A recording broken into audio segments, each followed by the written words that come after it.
markasta markaad qaadanayso go-aan siyaasadda arrimaha dibadda waa inaad dhinac walba ka fiiriso. madaxweynahana markuu qaadanayo go-aankan iyo ra-iisul wasaaraha go-aankan ma ahayn miday ku degdegeen, wuxuu ahaa go-aan ay ka fiirsadeen 3 maalmood. waxaan u malaynaa maalintii afraad inay soo saareen war-saxaafadeedkii soo baxay. taasna waxay ahayd in la tashi dheer iyo maaragtay inay fiirinayeen dhinac walba, weji walba inay ka eegeen. xataa maaragtay lala tashaday sidaan kuu sheegay khubaro siyaasiyiin fara badan, xildhibaano iyo maamul goboleedyada qaar ka midaba in lala tashaday yaan rajeynaya.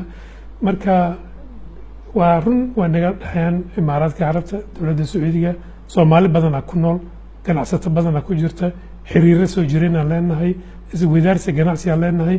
laakiin waa inaad fahamto go-aankan anaga qaadanay ma aha go-aan dowlad looga soo horjeedo ama dowlad kale lagu duraayo. annaga ma aha in la yiraahdo soomaaliya go-aankan gaara ama waa naga soo horjeedaan. taas qof dhihi kara maanta soomaaliya ma jiro. soomaaliya go-aankay gaartay waa go-aan dan u ah ummadda iyo sharafta iyo dowladda Soomaaliyeed.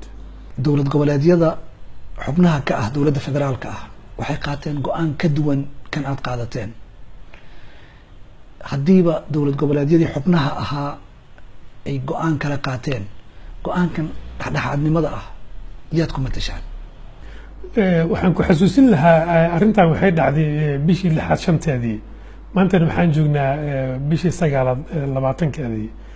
marka mowqifka ay qaateen dowlad goboleedyada ma ahayn mowqif loogu talagalay inuu saameyn ku yeesho go-aankii dowladda dhexe. sababta dowladda dhexe go-aanka waxay soo saartay dhowr maalmood kadib markii arrinta dhacday oo bishii 6aad ahay, bishii 7aad, bishii 8aad, bishii 9aad anagoo ku jiraa maaragtay 20keeda in la yiraahdo hadda dowlad goboleedyada way ka soo horjeesteen mowqifkii dowladda dhexe ay qaadatay.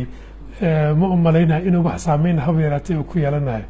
waxaa kaloo la xasuustaa oo dastuurkana ku qoran tahay qodobka 54 in dowladda dhexe oo keli ah ay u xil saaran tahay siyaasadda arrimaha dibadda ee waddanka. marka dowladaha maamul goboleedyada maadaama ay ka mid yihiin dowladda federaalka, aan nahay dowlado walaalo aan nahay, maamullo aan walaalo nahay, waa soo dhaweynaynaa maaragtay wixii ay qabaan. laakiin waa inay u soo mariyaan sida habboon oo kala hadlaan madaxda dowladda, ma aha in ay kala hadlaan saxaafadda ay yiraahdaan maaragtay waa ka soo horjeednaa go-aankii dowladda. dowlad goboleedyada waxay ka cabanayaan in aan laga talagelin go-aankan. madaxweynaha ayaa taladaas iskale. madaxweynaha markuu go-aanka gaarayna sidaan kuu sheegay dad badan ayuu xeeriyey. waxaan rajeynaa inay ka mid yihiin dadka uu la tashaday maamul goboleedyada. marka haddii ay wax ka qabaan go-aankana waxay ahayd in markaas bishii 6aad laga wada hadlo oo la sameeyo. waxaana xasuusin midan in markaas kadib shir kale la isugu yimid oo maaragtay madasha maamulada ay yimaadeen oon haba yaraatay wax ka soo baxay uusan jirin. laakiin hadda maaragtay aan aragnay dad leh arrintaas waa lagu degdegay. ma u malayna aniga in lagu degdegay go-aanka ay dowladda dhexe gaartay. wuxuu ahaa go-aan sax ah, waana go-aanka ay taageereen shacabka Soomaaliyeed adduunka meel kasta ay joogaan. ma jirtaa siyaasad cad oo wasaaradda arrimaha dibadda ay leedahay oo marka xaaladahan oo kale ay timaado aad ugu tala gasheen inaad maamul goboleedyada kula macaamishaan? sidaad og tahayba maamul goboleedyada waxay ka tirsan yihiin dowladda federaalka. dastuurka hadda lagu shaqeynayo waa dastuur ku meel gaara oo qabyo qoraal ah. waxaana rajeynaynaa in dastuurkaas laga dhigo inta hadda dowladdan ay jirto madaxweyne farmaajo dastuur rasmi ah. maamul goboleedyadana waxay ka mid tahay la tashiga lala sameyn doono iyo gobolladoo dhan la tegi doono si loogu heshiiyo siyaasadda rasmiga ah ee waddanka, kheyraadka, qaybsiga kheyraadka, waxyaalahaas oo dhan.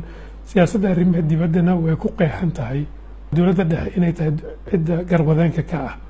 dastuurka way ku qeexan tahay, maamul goboleedyadana way uga dambeeyaan. sidaas darteed wasaaradda arrimaha dibadda ma jirto wasaarad dhigeeda ah oo ka samaysan maamul goboleedyada.